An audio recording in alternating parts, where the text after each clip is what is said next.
Hi welcome to Kavita's Kannada world. Tea ಹೇಗೆ ಮಾಡೋದು, perfect tea ಹೇಗೆ ಮಾಡೋದು ಅಂತ ನೋಡೋಣ.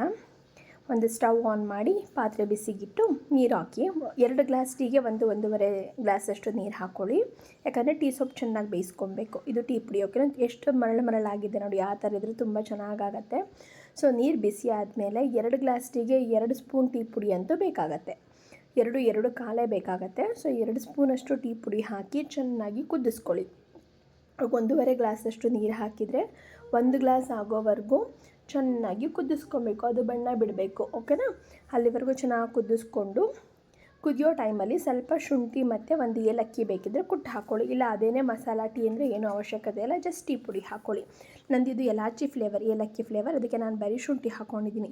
ಸೊ ನೀರೆಲ್ಲ ಚೆನ್ನಾಗಿ ಕುದ್ದು ಒಂದು ಅರ್ಧದಷ್ಟು, ಇವಾಗ 1.5 ಗ್ಲಾಸ್ ನೀರು ಹಾಕಿರೋ 1/4 ಗ್ಲಾಸಷ್ಟು ಆಗಿರಬೇಕು. ಅದಾದಮೇಲೆ ಹಾಲು ಹಾಕ್ಕೊಳ್ಳಿ. ಇದು ಹಸಿ ಹಾಲೇ, ಕಾಯಿಸೇನು ಇಟ್ಕೊಂಡಿಲ್ಲ. ಸೊ ಅದು ಕುದಿಬೇಕು, ಓಕೆನಾ.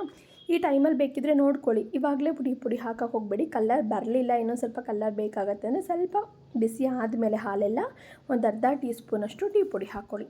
ಚೆನ್ನಾಗಿ ಕುದಿಸ್ಕೊಳ್ಳಿ. 2-3 ಕುದಿ ಚೆನ್ನಾಗಿ ಕುದ್ಮೇಲೆ 1 ಗ್ಲಾಸ್ ಟೀಗೆ 1-1.25 ಸ್ಪೂನಷ್ಟು ಶುಗರ್ ಬೇಕಾಗತ್ತೆ. ಅದನ್ನು ಆ್ಯಡ್ ಮಾಡ್ಕೊಳ್ಳಿ. ಸೊ ಚೆನ್ನಾಗಿ ಕುದಿಸಿ. ಇನ್ನೊಂದು 2-3 ಕುದಿ ಬಂದರೆ ಸಾಕು, ತುಂಬ ಕುದಿಸೋ ಅವಶ್ಯಕತೆ ಇಲ್ಲ. ಯಾಕಂದರೆ ಆಲ್ರೆಡಿ ನಾವು ಟೀ ಪುಡಿನ ನೀರಲ್ಲೇ ಬೇಯಿಸ್ಕೊಂಡಿದ್ದೀವಿ ಅಲ್ವಾ, ಹಾಗಾಗಿ.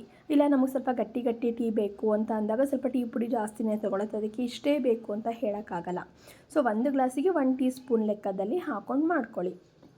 ಸೊ ಫಿಲ್ಟ್ರ್ ಮಾಡಿ ತಗೊಂಡ್ರೆ ನಿಮ್ಮ tea is ready. To all the tea lovers, thanks for watching.